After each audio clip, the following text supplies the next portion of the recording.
I chose to work for the federal government because once I have lived for a couple of years in DC area, I realized that majority of jobs here is related to federal government or is actually with the federal government. I understood that this is where mainly the opportunities are, and that's how I started looking for a job in the federal government.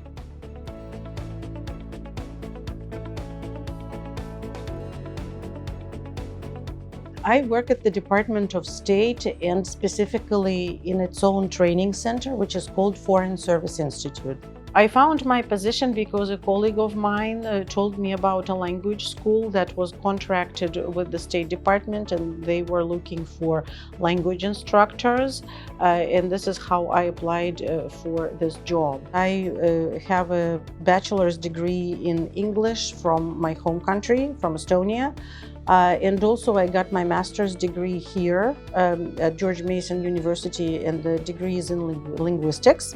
Both of my degrees focused on second language acquisition, and I also have taught language before I came to work for the Department of State.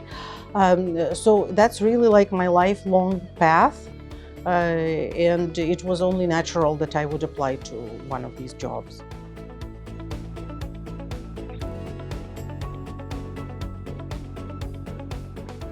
I use my language skills by teaching Russian to the diplomats who are assigned to work at the embassies and consulates in the countries where Russian is spoken.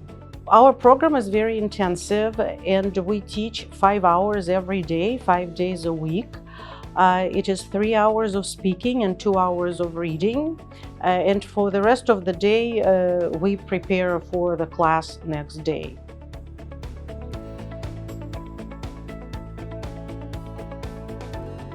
I have about 20, if not more, colleagues who are all native speakers of Russian.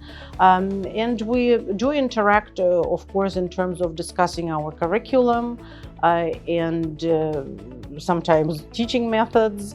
We also organize cultural events for our students, let's say the celebration of most prominent holidays in Russian culture.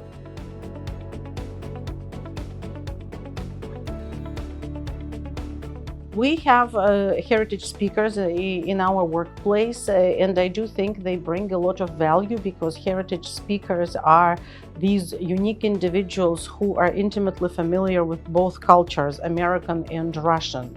And that helps really very much in explaining cultural differences.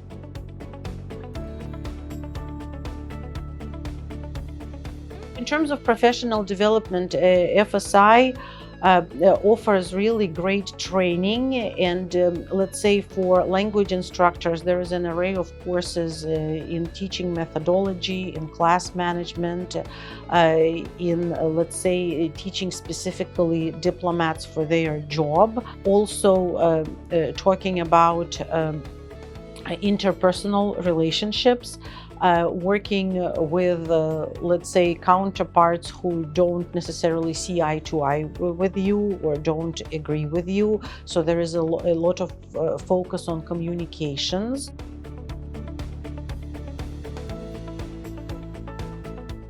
Through this job, first of all, I have learned the mission and the importance of the Department of State, not only as an American agency, but also as a foreign affairs agency would work in any country, and I can see how it facilitates international dialogue. I'm also very happy that my work contributes to this international dialogue and to the mission of the Department of State, because we train diplomats on all levels. Our students are ambassadors and consul generals and people who work for consular section and issue visas, and all of this really makes me a part of a bigger mission.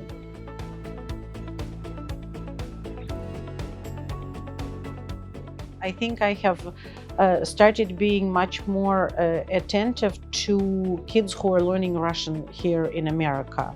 I have become very interested in the schools who offer language classes to the kids whose parents, let's say, are both Russian, or if one parent is Russian, because now I can see how they can benefit from learning a language, and that is there actually are several exciting careers they can choose, and it's very interesting and important.